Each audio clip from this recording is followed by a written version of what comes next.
Yo, what's good? Welcome back to the Sideline Story Podcast. I'm my boy, main co-host. What's up, bro? Back, man. I'm good, man. How you living? Chilling, chilling. Disclaimer: I know some people get emotional when it comes to stuff like what we're finna get ready to talk about, but it's just healthy dialogue, basketball dialogue. So let's do it. I kind of call this the hand that you dealt, and I know a lot of people they get dealt crappy hands, especially in sports. But I feel like with LeBron coming at the tail end of his career, we pretty much there. And I feel like you're gonna have people really having a Jordan LeBron debate. I'm gonna watch from the sidelines. I'm not really interested in having that no more. But if we have to, we will. But I kind of got some things that took place over the course of his career, kind of like things that he just couldn't control. And we're gonna talk about it. I know you got some stuff you want to say on it as far as like contesting me. Yeah. So I'm gonna start off like this. This is how I really feel. I feel like Cleveland failed him in his first stint from 2003 till I want to say 2009, 2010. Um, when I think of those rosters, like early on, I think of like he had a young Carlos Boozer, Darius Miles. Ilgauskas was always there. I know that was his vet. And then I start thinking about like when they really started to win, like the Delonte West, the Drew Goodens, the Wally Zerbacks, the Eric Snows, Damon Jones. They started to really get to the playoffs. I remember they played the Wizards like in a couple of those first rounds.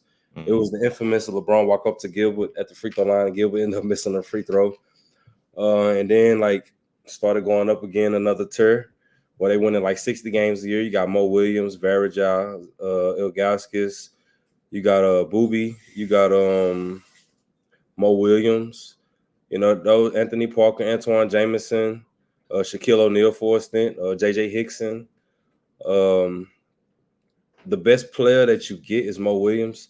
He never had an all-star other than Mo Williams. To my knowledge, I went at Basketball Reference. I looked this up, and Mo Williams was like the only guy that made like an all-star team. I don't think Ilgauskas even made like an all-star team. You talking about like while playing with him or just in general? While playing with Yeah, him. I don't think Antoine Jameson did while playing with him. So it might have just been Mo Williams. That sounded like Kyrie the second stint, but yeah, first stint, I don't think it was anybody. Yeah, no. The first thing, everything I'm speaking on is the first thing. I feel like they kind of failed him. I feel like a 17 points per game, 18 points per game, Mo Williams was like the best they could do. And I understand it's Cleveland. It might not be like a premier free agent destination, but how you feel about it? You agree with this or no? Somewhat. I think it's hard to say, like, especially like toward those last couple of years when they was winning 60+ games. It's hard to say that they failed you. Y'all clearly, if you win 60 games, you got a good team. Like that's a good roster. So those 2 years that they didn't get it done, I don't think you can blame them. I think it's just kind of like the team as a whole just kind of fell through, LeBron included, because one of those was a series against Orlando, which they should have won. Like they shouldn't have lost to Orlando in that series. Orlando was a good team, don't get me wrong, but they were playing small ball and they should have beat that Orlando Magic team. I feel like those last 2 years, they should have got it done. Some of the 50 win seasons, I think it was kind of a toss up. There was some good teams in the East. You still had Detroit was over there and a couple other teams, so I get that. But those last 2 years, especially, I don't think there was any excuse. They were, top seed. They were favored. They should have at least made it to the finals those last 2 years. Obviously, him getting drafted to Cleveland in that first stint, that's not a good team. That's why they had the first overall pick. So it's going to take a year or two to get there. So he didn't get to the playoffs till his third or fourth season. And as far as building that roster, like I said, you in Cleveland, so it's only so much you can do. And around the league at that time, I don't really know who would you have even brought in there to kind of help him out? Like, because to me, LeBron doesn't play that well with a big man. That like the league back then was more, it was still a big man posting up down low and whatnot. And LeBron was never great with them. That's why they had to stretch Z out on like that baseline kind of short corner to 3-point range a lot of times and had him so LeBron could operate. So I don't know who they could have brought in to help him really. I'm thinking of a guard that could have helped, but I feel like the Delonte West and Mo Williams combo was decent. Like I said, Mo Williams was an all-star season. So I think they had enough some of those years. But I do think that, yeah, they could have got him another all-star over there just because, in the league, especially in the league back then, like some teams had three all-stars, but a lot of teams just had super solid rosters, like the Pistons, great defenses. The Spurs had a dynasty over there with like those all-stars, and Six Man of the Year, stuff like that. So if you could have got him one more piece to help put him over the top, it definitely would have helped. But those last 2 seasons, you getting 66 wins. You clearly a good team, so y'all should get that done. So there's no excuses on that. Yeah, I remember that. I think it was the last team before he left to go to Miami. It was like him, Anthony Parker, Antoine Jameson, Mo Williams, Jamario Moon. I'm thinking about some of those teams. Is like a lot of these names might not pop out at you, but like as far as like from a team aspect, like Mike Brown had them rolling. They was LeBron always, he's always been a good defensive player. He's had some good defensive teams, but that team they could shoot. They had the 3-point shooting. They had the I would say the ability to get points in the paint. Like guys like JJ Hickson was always trailing LeBron, get to the rim. Jamario Moon get to the rim. Like, they had some players in terms of like their team chemistry, but I think the problem with the first group, the first stint, like you said, they weren't supposed to lose to the Magic team. Jameer Nelson, Rashard Lewis, Hito Turkoglu, Dwight Howard. Are we underestimating that team? No, that was a good team for sure, but they were playing a lot of small ball, and that they didn't really match up that great with Cleveland to me. I feel like Cleveland should have won those. They had no answer for LeBron. All they had really was Michael Petras and like Rashard Lewis, who wasn't a great defender. So they should have been able to. They should have won that series. And I remember, I think the first game, I think it was when LeBron hit that game winner. I want to say that series. That was game 2 because game 2, yeah. Sometimes every blue moon, I go back and like look at those games. If you really look, Cleveland got off to some crazy starts in the beginning, and Orlando would always ease their way back in. In game 2, I believe it was more the same. They kind of got off to a crazy start. Orlando slowed the game down, and LeBron had to hit a game winner just to get out of there 1-1 before they went back to Orlando. I think that I'm trying to see why I was going to take this. I know another way I used to look at it, because Kobe made the finals 3 years in a row, I believe. He held up his end of the bargain, because you remember the Nike puppet commercials. Yeah, it was Kobe and LeBron. They used to always be like, it felt like a rivalry. I was like, man, we could just get this one time. That's a shame we never got that. That would have been a series. That would have been super dope. I hate that LeBron couldn't get over the hump, but Kobe left his end of the bargain up. I feel like this another reason is what I'm going to transition into now was the Boston Celtics. Another reason why he couldn't get over the hump. Real quick, well, not real quick, however long it takes. Since you're a Boston Celtic fan, you kind of more on the inside looking out, but on the outside looking in, it's kind of like that changed the trajectory of a lot of people's careers, in particular LeBron James. So what did Boston coming together in like the middle of their primes, what do you think that meant for somebody like LeBron? Because if I'm LeBron, like, okay, if I can't be, I just had to get through the Pistons. We just started conquering them. Now I got to worry about this problem right here. Like, what you think about that? Well, in the beginning, nobody really, like, we thought they would be a good team on paper, but at the end of the day, none of those guys had ever won. Like KG, he had made us like a conference finals once. Paul Pierce was stuck in Boston. They never really did anything. They barely made the playoffs some years. And then Ray Allen, he made the playoffs a couple of times, but they never really made noise. They never really played on like legitimate contenders. So bringing all three of them together as they were getting older, like you said, they were in their 30s at this point. We didn't really know how it was going to look. And then especially like it's pretty much a whole new team. You blew up the team. You got a rookie Rondo, like a young Rondo in there in the mix at point guard. We didn't know how it was going to like mesh together. So we knew that KG and Paul had like a little bit of a relationship going into it, but at the end of the day, it was kind of like a toss-up. We didn't know how this team was going to work. We had a new coach with Doc Rivers, so it's like, how's this going to happen? But once you get like halfway through that season going into the playoffs, we're looking like, okay, we probably are the favorites here. And so I think for LeBron, they really kind of, well, a lot of the league has set them back because it's like, man, they pretty much created a super team. We over here with rosters and like, we're able to do our thing with like solo and being all-stars and superstars, but how are we going to compete when we got to go against this four-headed monster over here?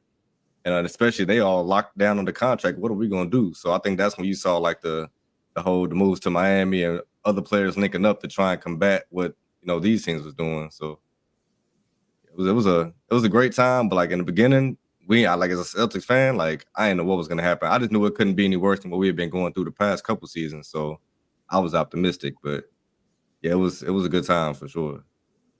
Yeah, because for all we know, everybody would have stayed pat. Like Bosh maybe had to stay in Toronto, Wade in Miami, Braun in Cleveland, Melo. Well, I don't know about Melo. Melo might have moved anyway, but Yeah. I feel like everybody was probably content where they was because like I don't want to say Boston created an uneven playing field because like you said, like even though there was a super team in a sense, they were all in their early 30s. I think Rondo would kind of made it worse. When Rondo ascended, then it was like, okay, now they're kind of unstoppable. And then like Kendrick Perkins, Tony Allen, James Posey, like Leon Poe, Big Baby. Y'all had a real defense over there. That was a well-oiled machine. So if I'm LeBron, I'm like, bro, ain't no way. Like, it's no way I could get through this. And he tried everything he could. I think they put him out like 2 years in a row, and he was probably just fed up with it. If I'm not mistaken, I don't know if you ever heard any of this. I think the rumor was they was gonna try to get Amari to Cleveland. Did you ever hear anything about that? Yeah, I remember hearing that. You did? Okay, so I'm not sure. And then also before they went to Miami, they wanted to LeBron wanted D Wade to link with him in Cleveland. I can't remember what it was that stopped that from happening. Wade said he wasn't going to Cleveland. Well, he wanted D Wade in Cleveland, but I think Wade. It was something specific that happened, and then they were like, okay, well, we'll go to Miami. And then the thing with Chris Bosh was I know I think LeBron was one that took the pay cut to play with Bosh and D Wade over there. But it was also supposed to be somebody else instead of Bosh. I can't remember who it was, but it was supposed to be another player that was gonna link up with them. I gotta find other than Melo. No, I'm saying other than. other than Melo, yeah. It was I can't remember who it was. It was a big man too. I just can't remember who it was. I gotta find the article. I read this like a couple years ago. Because I do know they was gonna try Chicago. Yeah, because D Wade was from Chicago. Yep, he was thinking about going there. But I think, D Rose had kind of like he had kind of really came into his superpowers, and they kind of thought it was only one basketball. And I know they tried New York. Something happened with New York. I forgot what it was. They were supposed to go to New York too. They tried that. I forgot what happened as far as New York though, but they ended up going to Miami, kind of conquering that beast as far as Boston is concerned. So now if we could do like a recap, he's 0-2 in the finals up until this point because they lost to the Mavericks in the first year. Yeah. So, because one thing I will say about LeBron, they're not gonna give him any excuse for losing to Dallas because it's like, okay, they don't like the way you go to Miami. They don't like the way any of that looks. You know what I'm saying? So you get to the finals. I feel like a lot of people were happy. They probably felt like vindicated that he lost to like Dallas Mavericks in the first of 4 years. So he's 0-2. And if I'm not mistaken, I think it's the second year in Miami when they go down 3-2 to Boston when he had like the epic 40-point game in Game 6 of the playoffs. So you finally get over that hump and beat them. I'm trying to see how I want to go into the next part of this because it's like now he's with D Wade. He kind of like you learn how to win. You know how to win these championships. You know how to kind of be a professional in these moments he's never seen before. So going back to Cleveland in the second stint because I wanted to see if I could add anything about Tim Duncan because Tim Duncan is like 2-1 against LeBron in the finals, but I don't think that's anything that's kind of out of LeBron's control because Tim Duncan, this Spurs team was kind of already in motion by the time LeBron really started winning. They was already in motion, so he would have had to overcome them anyway. Boston kind of got formed as he was like in his ascension mode.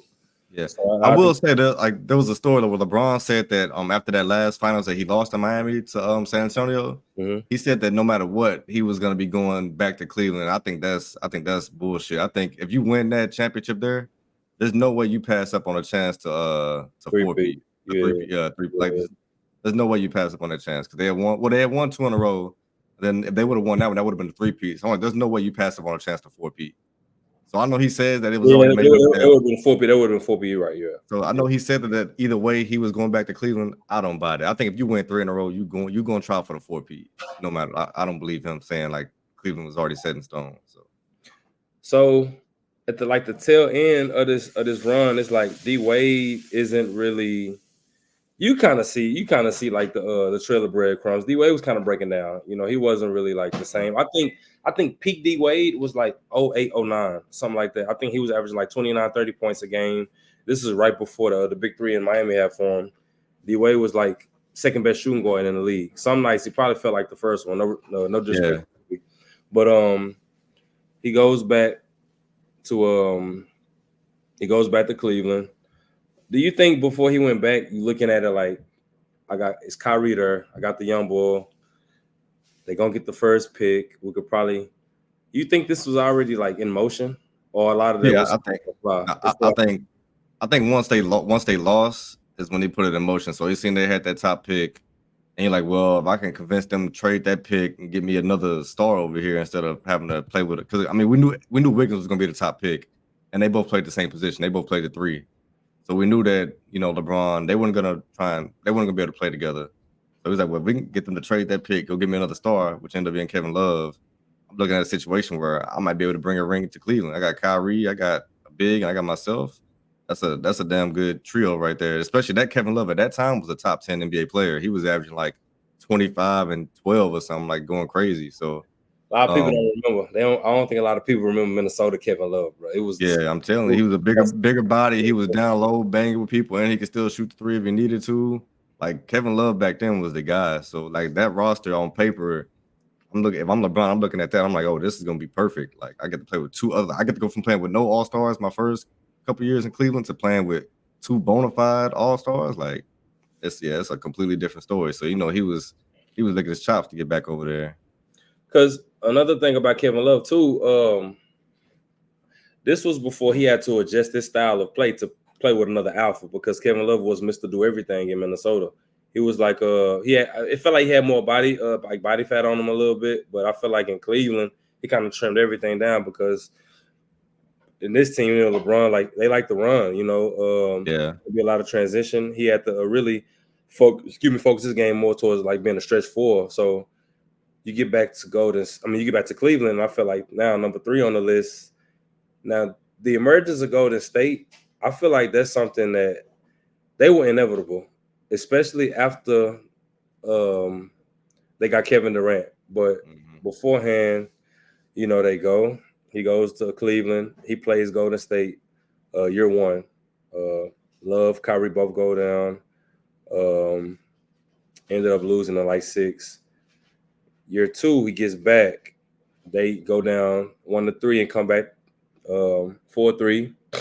They end up doing that, and that summer I feel like that summer was the summer that changed everything, and kind of why we might be getting a little of the NBA that we finna get with like these new agreements and stuff like that. Part of the reason anyway, when Kevin Durant decided to go to Golden State. Now they weren't losing to anybody. I'm just sorry. I don't care who was on the court. They just weren't No. losing. If you LeBron, when you see that, it's like I know we not him, but like if you could just be a fly on the wall, even like what do you think? What those private conversations are like? Because I'm not saying all hope is lost, but you know what's up. Yeah, I will say like the teams, like I think having like when you got a Kevin Durant, a Steph Curry, and at that time Klay Thompson, who are all like in their primes going crazy, it's gonna be tough to beat that team. But Cleveland still had a pretty decent roster. Like if you get past like those top 3 Yeah. would have been KD, Steph, and Klay, and then Kyrie, Kevin Love, and LeBron. Like from there on down, it was pretty even. Like Draymond was good, but the rest of that Golden State roster, it pretty much got depleted. Like they had to get rid of Harrison Barnes. They had no more like Leandro Barbosa, who was like they run and gun guy. Like they had a really good bench before KD came along. That's what they had to Mhm. sacrifice. So both forms of the Golden State team was really good, but it's kind of hard to go against having a all world superstar like Kevin Durant. So yeah, them Cavs teams, they had their hands full with that, but they had a formidable roster. But I just think big time games and like final series, like you see the way KD was showing up, like it's gonna be tough to stop that regardless. Yeah, I feel like he kind of knew, but he still kind of went out there and gave it his all. I feel like he didn't have a chance in either of those years, but I feel like at least in that what year was that? I want to say it was the first one when they lost to them because Kyrie was still in town. Like I said, it just really wasn't his fault, man. The second one, he kind of willed. One thing about him, what I will say, I'm sorry for being all over the place, but I will transition to this. I feel like he is kind of like the person out of every player in the NBA. I feel like he can't do more with less than any other superstar because the first time he been to the finals and the last time he went with Cleveland, those two teams right there. If you really look at the roster on paper, you say, okay, they do got LeBron James, but they're not supposed to sniff the finals, let alone the Eastern Conference. So it's like that's a testament to what some people will probably use against his debate with Michael Jordan later on down the line. I'm pretty sure it'll have to come up. But See, for me, I just think like when you like no, I don't think anybody can hold that very first finals loss with Cleveland when they played against the Spurs, like back in his like when they got swept by the Spurs. You can't hold that against him. Like you said, he's a young player, carried his team. They wasn't really in a final form yet as far as that first stint, so we get it. But with the second stint with the Cavs, like getting them to them finals, the Cavs had some good teams, and yeah, I understand the Warriors was the Warriors, but like they had some games that they gave away. You know, the whole J.R. Smith situation in that game where he messed up on the with the end of the game.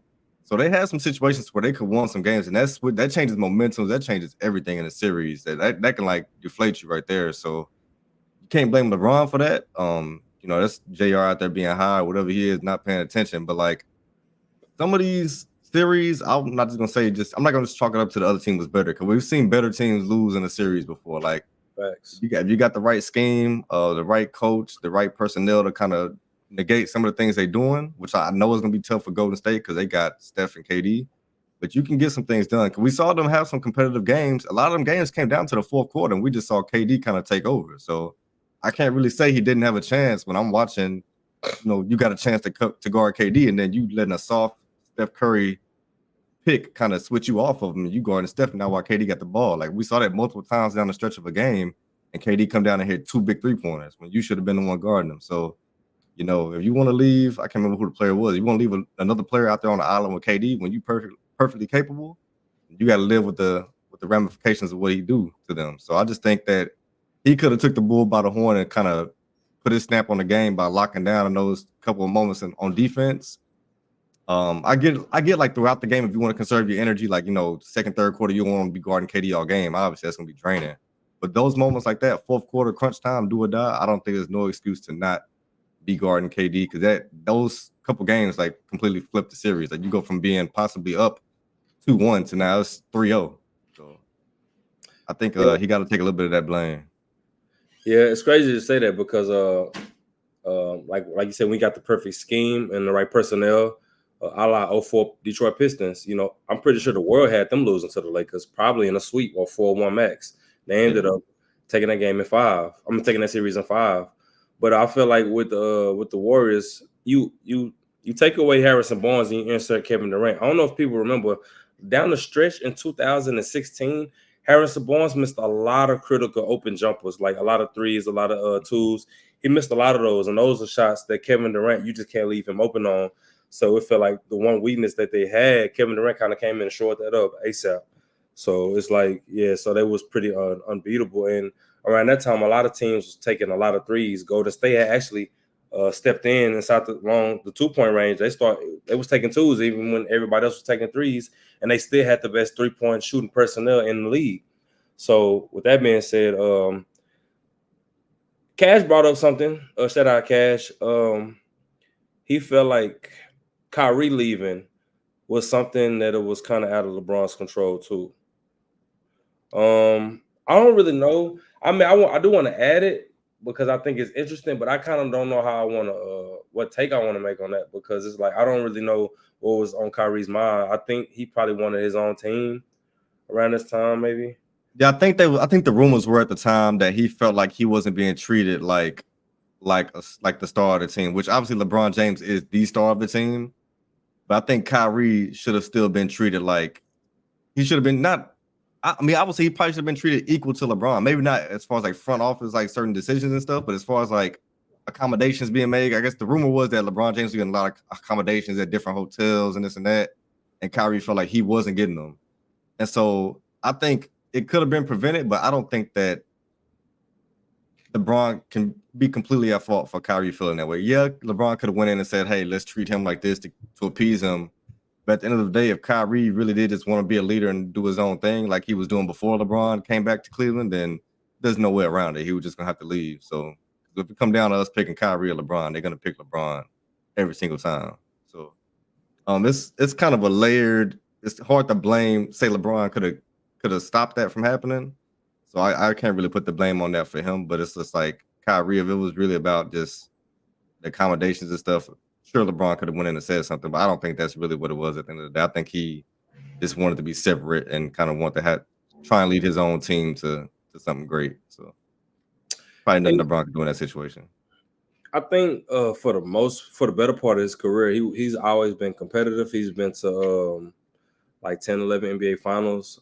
I count the bubble. I know a lot of people, they try to discredit the bubble. I count the bubble. It's just that was some of the best basketball. I'm just gonna keep it a stack. Like that basketball in the bubble was crazy. But he always kept himself competitive in the mix. Like I said, it's a lot of things in his career that, just it's the hand that you dealt. The first stint in Cleveland, he ended up making the finals despite a lackluster roster, even though they played well together. Another issue was the big three in Boston getting together, and another issue was the assemblers of what we know as the Golden State Warriors dynasty. So I just feel like, even though does have 4 championships, it definitely was some hardships there for sure. But he was dominant the whole time though. That was pretty impressive though. Do you got any else? I mean, anything else that you would add to that? Yeah, you can't debate his dominance. Like we never seen nobody have this type of like longevity and like never really have like a fall off. Like his career has been like he kind of ascended when he peaked. He peaked for a long time. We're just now maybe starting to see a slight like dip, but he's still the same, pretty much the same player he's been since his prime. So we never seen that, especially over 20 years. He's turning 40 years old this year. Like, and even what he did today in the Olympics, like we never seen nothing like this. So you got to give credit where credit is due. But I think at the end of the day, when you got the whole debate between him and Jordan, and you lining them up as far as like hardware and accolades and all that, it's gonna look like one got 6, one got 4, one got those 6 in like 13 years, the other got 4 in 20. And then you're looking at like the defensive player of the years, the MVPs, just all the different accolades. It's gonna be tough to really stack up against Jordan. I mean, I don't do the whole like LeBron has all these finals losses. To me, a loss is a loss. I don't care if you lost in the first round or if you lost in the finals. Like it's more impressive getting to the finals and losing than losing in the first round. So that to me, the Jordan LeBron debate don't really hold weight, but I do count like who you was going against, what you did in those games, and then like just your accolades overall and just how you playing on the court, like what I'm seeing on the court. And so I think it's a debate. For me, it's not much of a debate, but I can see if somebody want to, say LeBron is the one. I can see it, but I'm never gonna be persuaded otherwise unless LeBron can squeak out a couple more championships these last 2 years. I don't see my mind being changed. To be honest with you, the only reason why I did this was because a lot of people are always like, well, Jordan didn't play anybody. I hate when people say that. That's the dumbest stuff I ever heard. That's the dumbest stuff I ever heard in my life. So I was just kind of like, well, since he didn't play nobody, I'll talk about what LeBron kind of had to deal with in his career, kind of like try to even it out, basically. But I hate when people say, oh, Jordan didn't play nobody. I hate that. Every time he went to the finals, it was a Hall of Fame on the other side of the court every single time. I don't understand. I don't understand how people sleep on like some of those the Suns team, like how good they were with Charles Barkley. Like Kevin has some squads, man. They had some. Not for nothing though. Like I was shout out to my boy DeJuan. We was talking about this at work a couple weeks ago. People might be sleep on the Indiana Pacers team back in it took him 7 games to get to the finals, like in the late 90s. Like Rick Smith, you had the Davis boys, Mark Jackson. Like they had some dudes over there. Them teams was tough, bro. Like I don't think people understand how good they were. We're not gonna sit up and act like Jordan had it easy. We're not finna do none of that. It's Hall of Famers everywhere. So, like I said, I call this the hand that you dealt, a LeBron James tale. I'm trying to get a little creative with it, like just fun topics before the season come back up. If y'all rock with this, let me know in the comment section. I could try to come up with some more creative stuff like this to do. But keep supporting, man. Tell a friend, hit that subscribe button, man. So y'all have a blessed day. Peace.